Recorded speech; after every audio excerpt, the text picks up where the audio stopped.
Estamos en presencia de una momia chinchorro del estilo negro, y en este caso corresponde al individuo Morro 1, tumba 1, cuerpo 6. Este individuo adulto, que está bastante bien conservado, nos permite un poco acercarnos hacia la vida de los chinchorros y también a sus técnicas de momificación y de preparación de los cuerpos.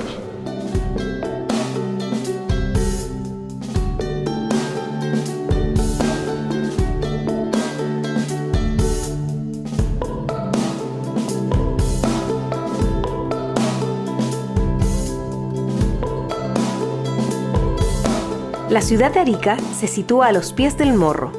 En sus entrañas esconde una gran riqueza cultural que atrae investigadores ávidos por descubrirla. La antropóloga física Vivienne Standen relata su experiencia durante la excavación en el sitio Morro 1 en 1983. En el caso de M1T1C6, formó parte de este entierro múltiple que estaba integrado por 6 individuos, la mayoría hombres, una mujer, ¿no? ¿Cómo podemos saber nosotros la identidad de género de los individuos? Porque, bueno, como ya hemos visto, los chinchorros enfatizan mucho los rasgos genitales de los hombres y de las mujeres, y por eso es factible entonces saber si era un hombre o una mujer.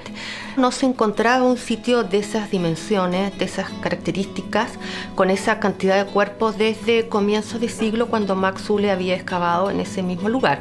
Por su magnitud, por la diversidad de prácticas mortuorias que contiene ese sitio, por la profundidad cronológica que tiene, es, diría yo, uno de los sitios que más ha aportado para entender la cultura chinchorro.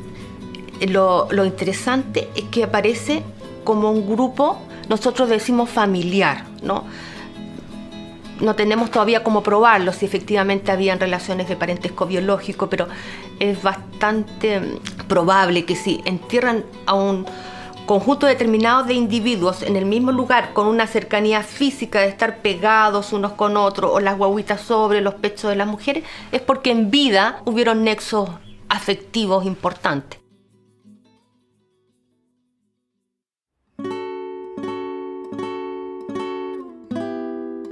A 32 años del descubrimiento del sujeto M1T1C6, el desarrollo de los métodos y el uso de nuevas tecnologías en investigación permiten hoy en día seguir haciendo descubrimientos. Desde el sitio Maestranza Chinchorro, el arqueólogo Marco Portilla explica una parte del proceso investigativo. Nos encontramos en el yacimiento denominado Borde Terraza Chinchorro 4.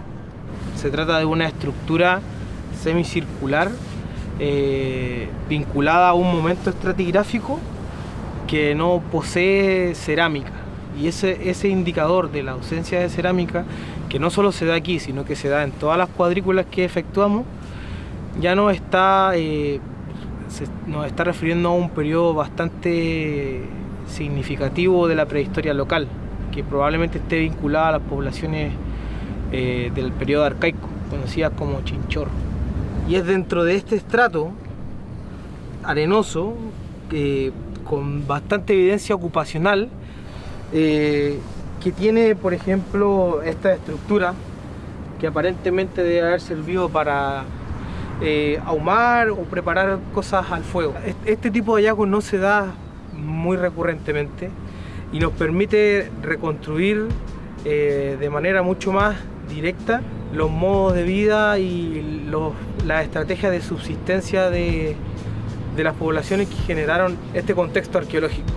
La primera forma de aproximarse a un espacio donde puede haber un sitio arqueológico es la prospección, la inspección visual de la superficie de un terreno.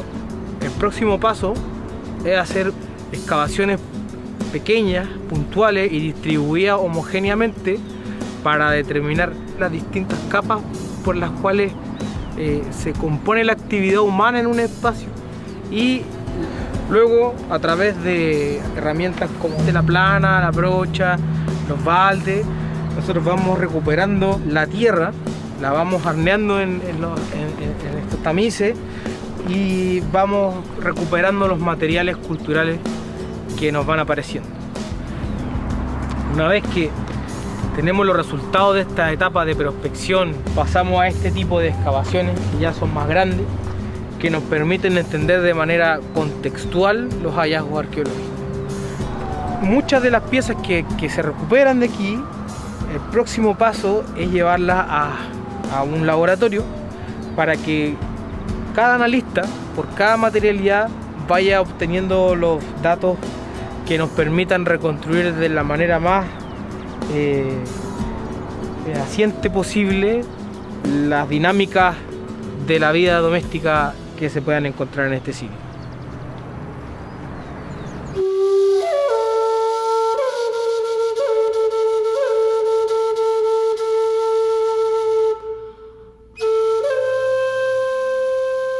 Estamos en el Laboratorio de Antropología Física del Museo Arqueológico San Miguel de Azapa, dependiente de la Universidad Tarapacá. Y en este laboratorio trabajamos con toda la materialidad que tiene que ver con los cuerpos, ¿no? Con el estudio de los cuerpos, que es esta disciplina que es la antropología física y en particular la bioarqueología, cuando uno estudia los cuerpos prehispánicos provenientes de contextos arqueológicos para abordar problemáticas arqueológicas, ¿no? Por eso se llama la bioarqueología. Se registra, se hace el inventario y se estudian respecto determinar la edad que tenían, el sexo que tenían, algunas patologías que quedan impresas en los huesos. Entonces, básicamente, todo es el estudio macro. En esta bandeja tenemos dos guaguitas, ¿no? Dos guaguitas provenientes del sitio Morro 1. Los métodos para determinar la edad en guaguitas dan márgenes amplios. O sea, nosotros podemos decir que la edad de estas dos guaguitas va de 0 a 6 meses, más o menos. Y la edad la podemos saber por el desarrollo de los dientes, digamos, cómo van erupcionando los dientes en la mandíbula, en la maxila. Y entonces, después de todos estos análisis macro, se toman muestras dependiendo de qué tipo de investigación estamos realizando. Ahora en particular estamos haciendo análisis de isótopos de estroncio, ¿no? Y en términos bien sucintos, ¿para qué sirven esos análisis de los isótopos de estroncio? Es para conocer las regiones de donde los individuos podrían haber venido. Se muestrean los cuerpos, básicamente en el esmalte dental. 3 miligramos es suficiente, se hace un pequeño raspadito con un pequeño buril, digamos, y se recupera entonces esa muestrita de esmalte y se hacen los análisis de estroncio y de acuerdo a los valores que salgan, uno los compara con los valores de referencia que tuvo para medir el estroncio disponible en el área y así puede determinar a grandes rasgos de dónde provenían los individuos. Después de todos estos análisis macro, se trasladan al laboratorio de bioarqueología de lo micro, ¿no? Que es el que dirige el profesor Bernardo Riaza. Entonces allá se hace todo lo micro del estudio de los cuerpos y acá lo macro. Entonces son técnicas no invasivas, ¿no? Y tratamos de intervenir lo mínimo los cuerpos.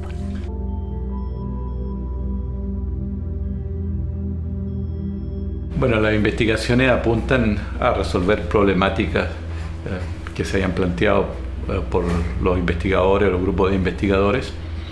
De acuerdo a, generalmente uno genera preguntas básicas primero para comenzar a elaborar a partir de esas preguntas hipótesis que nos puedan llevar a profundizar en la investigación. Y dentro de eso después hay diferentes metodologías para tratar de responder a esas preguntas. Y en este caso el laboratorio está destinado o enfocado a todo lo que es análisis de microscopía óptica y electrónica.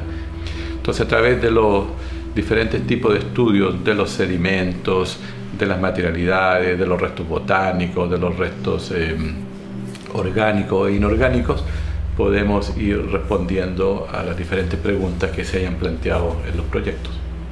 Podemos tomar muestras, micromuestras, de los elementos externos, de los vegetales, para tratar de identificar cuáles son los vegetales que ellos utilizaban en el pasado, ya sea para construir o modelar la momia, o también algunos elementos que ellos podían haber consumido como parte de su dieta, ¿ya?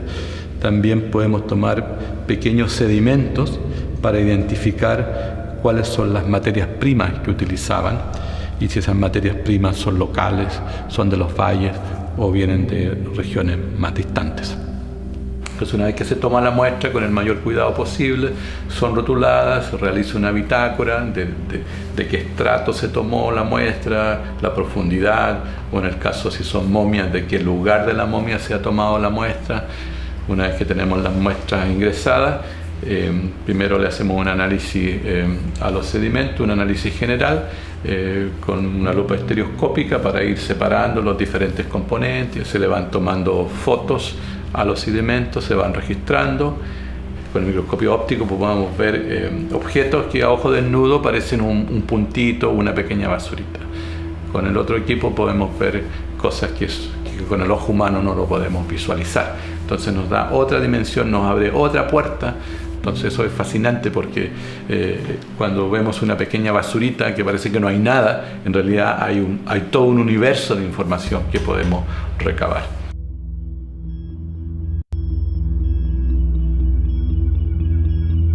Los arqueólogos e investigadores comentan sus conclusiones de acuerdo a los datos obtenidos gracias a las muestras y procesos de investigación.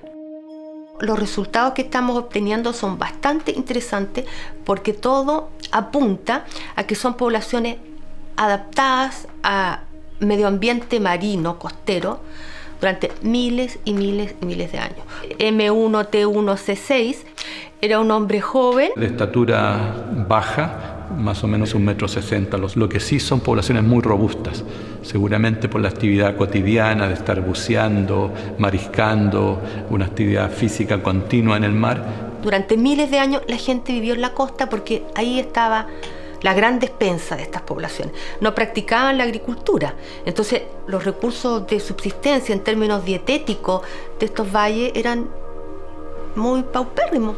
Como ya decía, esta diversidad de formas de tratar a los muertos nos demuestra que es una tradición cultural de cazadores, pescadores y recolectores marítimos que complementan recursos terrestres, pero básicamente su mundo giró en torno al mar, ¿no? Eso lo vemos en la dieta, en la tecnología, en los lugares donde están los sitios, etc. También hemos observado algunas enfermedades asociadas a la subsistencia costera. En algunos casos se encuentran evidencias de exoctosis auditiva, que son pequeñas lesiones que se producen en el oído, en la parte externa, un crecimiento benigno, producto de las zambullías, de las aguas heladas. Hemos observado también otras patologías a nivel de la columna, que son especies de traumas, que se llama espondilolisis, producto de la hiperflexión de la espalda, seguramente al estar cazando, tirando el lanzadardo, los arpones. Con algunos elementos, análisis de su cabello, hemos detectado que en algunos de estos casos tienen alta concentración de pediculosis, y eso también nos ayuda a entender un poco la dinámica social y biológica de estas poblaciones. Cada cuerpo en cierta manera contribuye un poco a ir resolviendo los puzzles que tenemos, ¿no? ¿Qué pasó en la prehistoria? ¿Cómo fue? ¿Cómo era la gente? En este caso particular contribuye con un pedacito de la historia, ¿no? Y si vamos agregando más casos, podemos tener un estudio de la población. Si uno tiene que extrapolar de la momia, del medio ambiente, a la comunidad, a través de este individuo podemos ver que efectivamente las poblaciones ponían mucho cuidado, mucho cariño por cuidar a sus deudos. Una vez que eran terminadas estas momias, las depositaban en lugares cercanos a sus viviendas, donde las visitaban, las repintaban, las veneraban.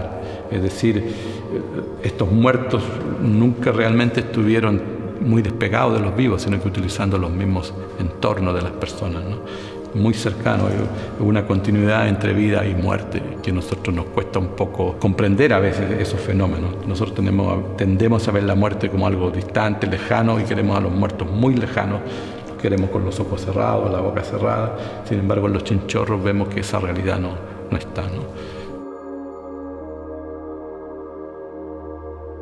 Los arqueólogos son exploradores del desierto y sus tesoros son el conocimiento que extraen de la tierra y comparten con todos nosotros, permitiéndonos así conocer y valorar la auténtica riqueza de nuestra región.